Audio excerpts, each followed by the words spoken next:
Well, I know I look a little different this time. I have an eye infection called periorbital cellulitis.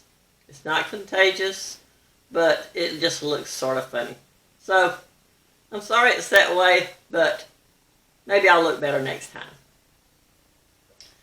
Hey, welcome. I'm June Anderson, and I'm glad to see you here on Glass for the Class. I hope things are going well with you and yours, that the weather is great, and that you're all geared up to see another nice piece of depression glass today, and hear a tiny English lesson.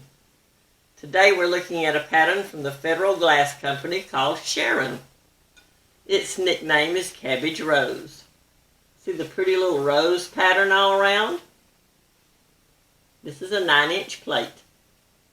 Federal manufactured this lovely pattern from 1935 to 1939 in pink, green, amber, and some crystal. According to Jean Florence's Collector's Encyclopedia of Depression Glass 14th edition, it's unfortunate that this pattern was privately reproduced in 1976. One of the pieces was the creamer and lidded sugar. He says the pink is too light to be the original, making it a little easier to spot. Also, he said that if you turn the creamer so that you're looking directly at the spout, you'll notice in the original one that the mold line runs dead center. In the newer one, the mold line runs obviously to the left of center. Also, look inside the sugar bowl, where the handle attaches to the bottom of the bowl.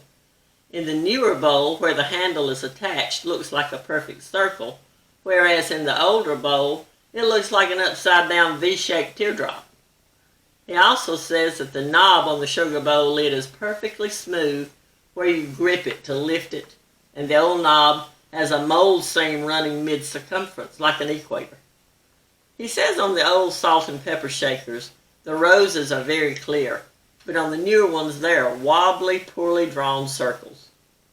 He said some candy dishes were reproduced in pink, green, cobalt blue, red, and opaque blue, and that one of the differences is that the base on the old is 3 1/4 inches, and the base of the new is only 3 inches. Can you imagine having to measure to be sure you're getting the real McCoy?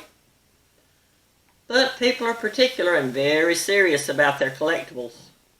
I wish I had examples of all these pieces to show you, but I don't.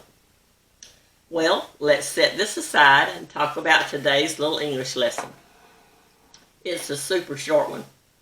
A lot of our lessons have to do simply with how things are pronounced in the English language. Today's is one such lesson. I sort of have a thing for that, I guess. Today's word is radio. Sounds simple enough, doesn't it? Radio. Well, I've noticed, and I bet you have too, that lots of people say radio.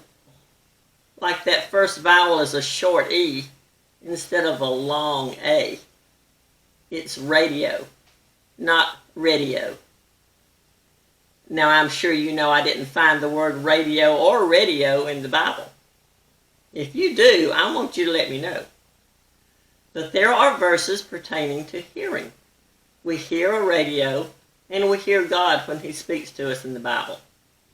One such verse is this one in Deuteronomy chapter 6, verse 4.